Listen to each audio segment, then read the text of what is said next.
Muita paz, muita luz. Estamos aqui com o livro Estudando a Mediunidade, capítulo 44, Materialização, parte 3. Depois de termos, nos capítulos anteriores, sobre o assunto, focalizado as providências preparatórias dos supervisores e as medidas acauteladoras atribuídas aos que compõem grupos de efeitos físicos, vamos tratar agora do mecanismo das materializações. Aí ele pergunta, ele próprio faz a pergunta aqui no texto, Martins Peralva: como se processam as materializações? De uma só maneira ou sujeitas a variações? Há sempre necessidade de médios em transe, em cabines, a fim de que as entidades se possam corporificar? Aí ele continua: podemos assim dividir as materializações em dois grupos diferentes. Grupo A: o espírito incorpora o perispírito do médium colocado em transe. E B: o espírito organiza o seu corpo exclusivamente com os elementos essenciais das materializações sem um concurso do perispírito do médium. Veja bem, aí onde alguns espíritas de linha xiita, que segue aquela pureza doutrinária, fala que isso não acontece. A apometria cansa de dizer que é possível você se desdobrar e um corpo se desmembrar do outro. O perispírito se deslocar do corpo astral se deslocar do perispírito, o corpo mental inferior se desloca dos outros e o corpo mental superior vai compartimentando. Nós já fizemos trabalhos filmados, estão aqui no canal, de um médium que deitou na maca, uma pessoa, de pessoas normais também, comuns, todo mundo é normal, né? Mas assim, de pessoas que não têm atividade mediúnica, deitar na maca, nós desdobrarmos e os corpos da pessoa se desmembrar e os corpos da pessoa incorporarem nos médiums, a gente conversar com o perispírito da pessoa, conversar com o corpo astral. São trabalhos que eu faço há anos, isso é com a maior naturalidade. E aqui está confirmando. Ó, o espírito incorpora o perispírito do médium colocado em transe. Esse é um dos tipos. Então, o médium que está ali, doador de ectoplasma, ele passa por um processo de desdobramento, os corpos dele se deslocam uns dos outros, o perispírito dele fica pairando, o espírito entra dentro do perispírito do médium e com os fluidos ectoplásmicos ali ganha forma. Então é normal muitas vezes um espírito masculino ser visto com seios, porque ele incorporou no perispírito do médium.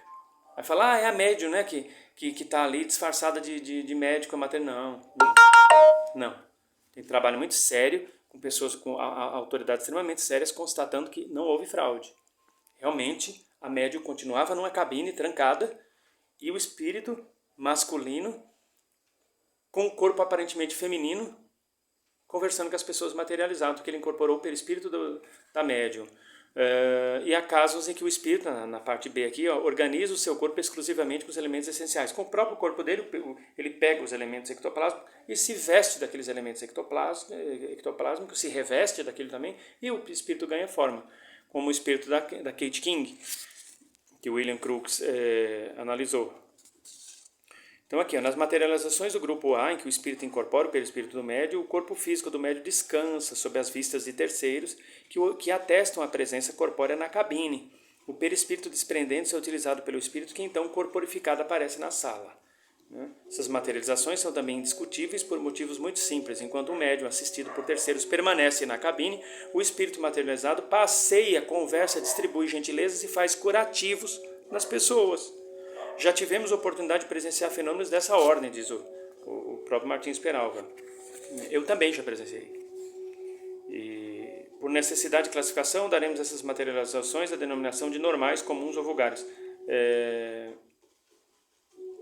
E elas são efetivamente as mais comuns, porque não é tão complicado para um espírito, já um pouco antigo, incorporar no perispírito de um médium e fazer o trabalho de materialização. É considerada uma das materializações mais simples. Vem aquela, nas materializações do grupo B, o fenômeno adquire focos de sublimação.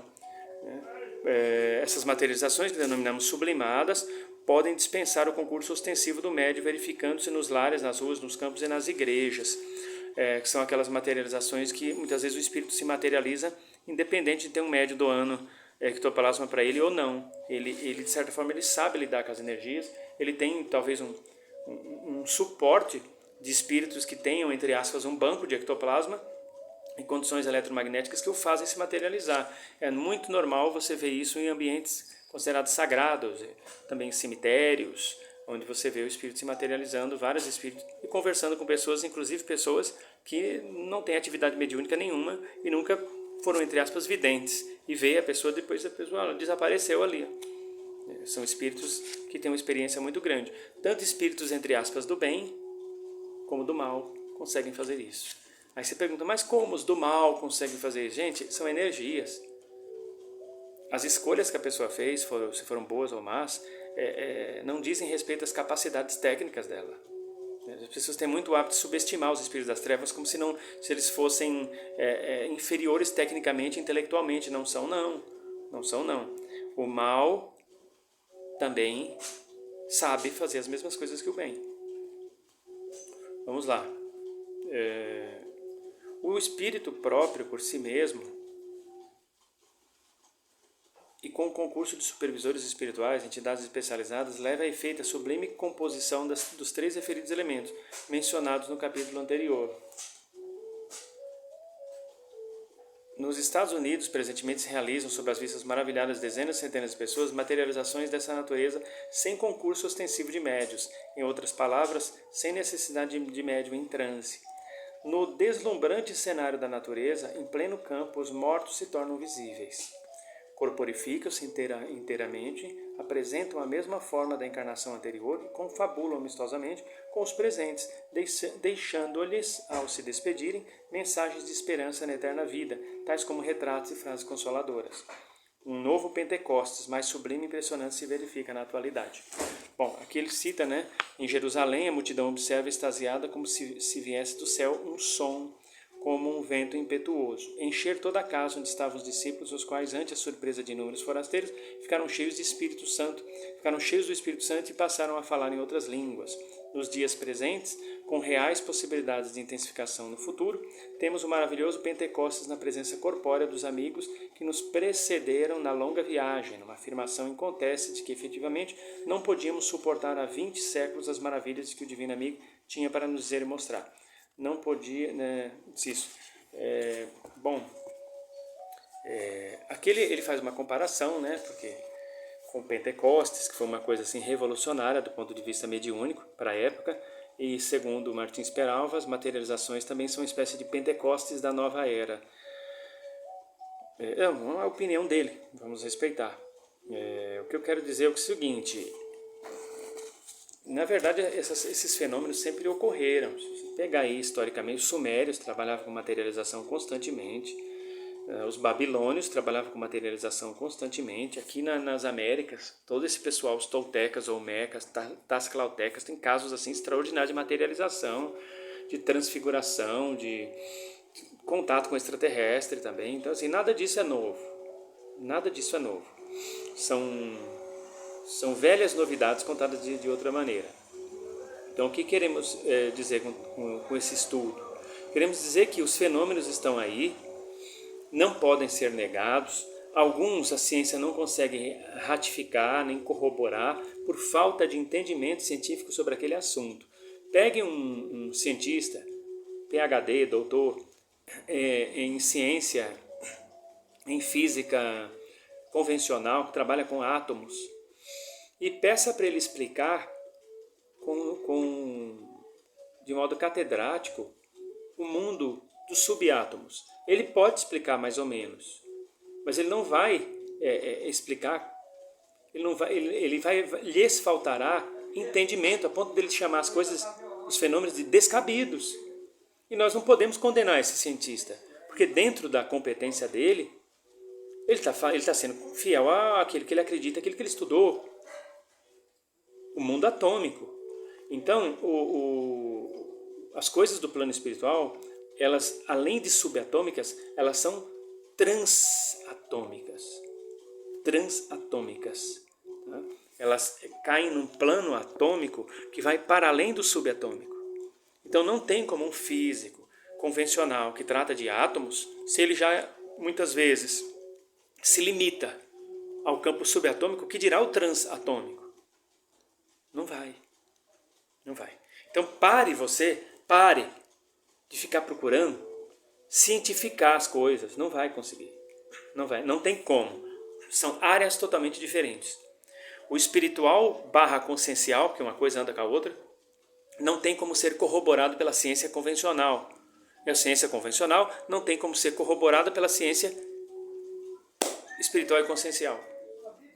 Cada macaco no seu galho. Você não tem confiança. Né? Se você é aquele terapeuta vibracional que vive buscando laudar e ratificar o que você faz com o científico, pare com isso. Tem muito isso pessoal da mesa radiônica. Eu trabalho com mesa radiônica também, mas eu não faço esse tipo de pataquada não. De ficar tentando dizer, olha o que eu faço aqui é ciência. Ó, fica com o pêndulo na mão, sacudindo o pêndulo. Oh, é ciência, viu? É ciência, é ciência. A ciência fala que... Não, gente. Não, vamos parar. O espiritual é espiritual, místico é místico, vibracional é vibracional, ciência é ciência. Pare de ficar tentando forçar a barra e dizer que o que você faz aí no plano espiritual é comprovado pela ciência, porque nem tem que ser comprovado pela ciência, que a ciência ela cuida de outras coisas totalmente diferentes. A ciência, isso é obsessão. Vocês estão agindo como obsessores. São espíritos obsessores encarnados, atiçando a ciência para aprovar uma coisa que ela não tem obrigação de aprovar. E o que o cientista faz? Junta 3, 4 cientistas ou mais e desqualifica. Aí depois esses mesmos terapeutas vibracionais que queriam tanta justificativa da ciência, atacam a ciência depois. E fica aquela guerra idiota, parecendo guerra de bairro, sabe aqueles bairros que tem a rua A e a rua B, o pessoal da rua A briga com a rua B, se a bola da rua A cair na rua B, eles rasgam. Tinha muito esse bairrismo antigamente. Não, fica essa situação bairrista, né? O transcendental e o cientista ali, né? Se digladiando desnecessariamente, cada macaco no seu galho. Cada macaco no seu galho. Agora, há curas comprovadas pela ciência, há pessoas... Aqui mesmo, na Luz Divina, já aconteceu muito isso. A pessoa vir com um problema, ela passar por uma cirurgia vibracional e o médico dizer, você foi operado assim. E mostrar lá o corte dentro da pessoa. Isso aqui não tinha quando eu fiz o outro exame de você. E a pessoa ficar curada. Então, tem como comprovar algumas coisas com equipamentos científicos. Mas não quer dizer que o que foi feito na pessoa foi algo científico. Foi algo totalmente transatômico. E que a ciência nem tem obrigação de explicar, nem acreditar, nem aceitar. O cientista sério ele vai dizer assim, olha, como cientista eu tenho que dizer que isso é impossível. E inacreditável. Alguma coisa te curou. Você está dizendo, minha senhora, meu senhor, que foi espiritual. Que bom para você que acredita nisso. Eu, como ciência, não posso concordar. Mas que houve uma cura, houve uma cura. O cientista, o médico sério vai agir assim. Houve uma intervenção. Houve uma cirurgia aí. Alguém te abriu e alguém te fechou, alguém te costurou. Ou alguma coisa, que eu não sei o que é. Ah, mas foi um espírito. Não, aí a senhora já está dizendo. Que houve. Ele para ali. Ah, mas se eu tenho que concordar, ele não tem que concordar com nada. Ah, você tem que admitir que o espiritual existe, que eu sou a prova viva de que o espiritual atuou em mim. Ok, você é a prova viva lá para a tua turma. Para quem acredita nisso, vai lá, dá testemunho para eles. O médico não é obrigado a concordar com você. Ele constata que você foi curado de alguma forma, que você foi operado de alguma forma, que você não tem mais aquele problema que ele ia te operar. Curou. Mas ele não é obrigado a concordar. Ele como cientista, como médico, ele não é obrigado, como acadêmico, ele não é obrigado a concordar que houve uma intervenção espiritual. Nem vibracional, ele pode dizer muito bem, simplesmente que foi sua mente que fez isso aí. Foi sua mente. Você queria tanto isso que a sua mente fez. Isso a ciência alcança, até aí. Aí vai sair com raiva do médico. Eu não volto mais nesse médico ateu. Às vezes ele até acredita, às vezes até médium de incorporação no centro que ele trabalha. Só que como médico ali, ou como cientista, ele tem que ser fiel àquilo que ele está defendendo ali, naquele ofício. Eu só posso constatar que houve uma intervenção de alguma forma. O problema sumiu. Mas o que foi? Vai ficar com raiva dele por isso? Então assim, por mais que as materializações provem e constatem que o espiritual existe, e que aquele negócio, nunca ninguém voltou para falar do lado de lá, alguém que morreu, não só voltou, como volta todo dia e toda hora. Mas a ciência não é obrigada a aceitar. A ciência é importante respeitar. E nós, espiritualistas, temos que respeitar as limitações da ciência em relação às coisas espirituais. Entenderam? Não é tão difícil. Não é tão difícil manter a paz entre ambos os lados, entre ciência e espiritualidade. É só deixar a obsessão de lado. Porque esse negócio é coisa de gente perturbada. Ficar digladiando ali. Ciência e espiritualidade, ciência e espiritualidade. Tanto o lado científico que digladia com a espiritualidade, quanto o lado da espiritualidade que digladia com o pessoal da ciência, são ambos perturbados. Estão precisando de tratamento. Tá bom? E você aí, que ainda não se inscreveu no meu canal, também está precisando de um tratamento no seu dedinho. Pegar o dedo e se inscrever. Se o dedo tentar resistir e se voltar contra você, você cata o dedo e dá um like. E se inscreve.